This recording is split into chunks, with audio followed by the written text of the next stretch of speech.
नमस्कार। स्वागत है आपका मेरे YouTube चैनल लॉ डोर में। बताने जा रहा हूँ मद्रास हाईकोर्ट के एक फैसले के बारे में, जिसमें कि कोर्ट ने यह माना है कि यदि विवाह बिना किसी समारोह के किया गया है, बिना किसी रीति रिवाज के किया गया है, तो ऐसी स्थिति में ऐसे विवाह का रजिस्ट्रेशन अमान्य होगा तथा साथ ही विवाह का मैरिज सर्टिफिकेट भी फर्जी माना जाएगा। तो आइए जानते हैं विस्तार से मद्रास हाईकोर्ट के इस फैसले की बारीकियों के बारे में और तथ्यों के बारे में विस्तार से। दरअसल मद्रास हाईकोर्ट के सामने आए इस मामले में एक लड़की ने, जो कि इस मामले में पिटिशनर थी, उसने याचिका प्रस्तुत की थी तथा उसने बताया था हाईकोर्ट को कि उसके साथ में रेस्पोंड नंबर 4 ने जबरन विवाह किया। और जब वह अपने कॉलेज में पढ़ रही थी तो रेस्पोंड नंबर 4 उस लड़के ने आकर उस लड़की को बताया कि उसकी माँ अचानक बीमार हो गई है और उसे हॉस्पिटल में भर्ती कराया गया है। ऐसा कहने पर वह लड़की उस लड़के पर विश्वास करके उसके साथ में कार में बैठकर गई, परंतु उस लड़के के द्वारा उसे रेस्टोरेंट नंबर 3 यानी कि रजिस्ट्रार के ऑफिस में ले जाया गया तथा वहां पर उसे डरा धमका कर उसके जबरन फोटोग्राफ्स ले लिए गए तथा कुछ पेपर्स पर और रजिस्ट्रार के रजिस्टर में जबरन उसके सिग्नेचर्स भी करवा लिए गए।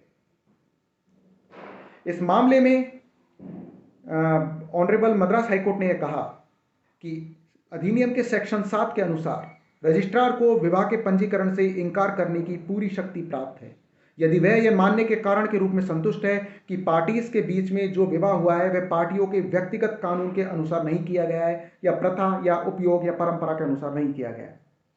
यानी कि इसका मतलब यह है कि धार्मिक रीति रिवाजों के अनुसार, चाहे वे कोई सी भी धर्म हो, धार्मिक रीति रिवाज के अनुसार यदि विवाह नहीं किया गया है तो ऐसी स्थिति में रजिस्ट्रार को यदि विश्वास हो जाता है कि ऐसा प्रोसीजर फॉलो नहीं किया गया है तो वह रजिस्टर मैरिज को रजिस्टर करने से मना कर सकता है।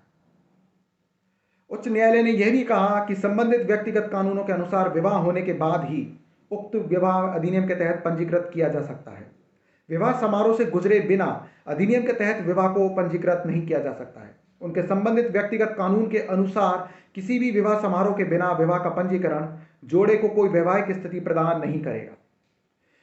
हाईकोर्ट ने यह भी कहा कि संबंधित व्यक्तिगत कानूनों, रीति रिवाजों या पार्टीज की परंपरा के अनुसार विवाह समारोह के बिना पार्टीज शादी के पंजीकरण के लिए आवेदन प्रस्तुत नहीं कर सकती हैं। यदि ऐसा कोई आवेदन प्रस्तुत किया जा रहा है तो रजिस्ट्रार इस तथ्य को सत्यापित करने के लिए बाध्य है कि क्या कोई विवाह पहले ही हो चुका है।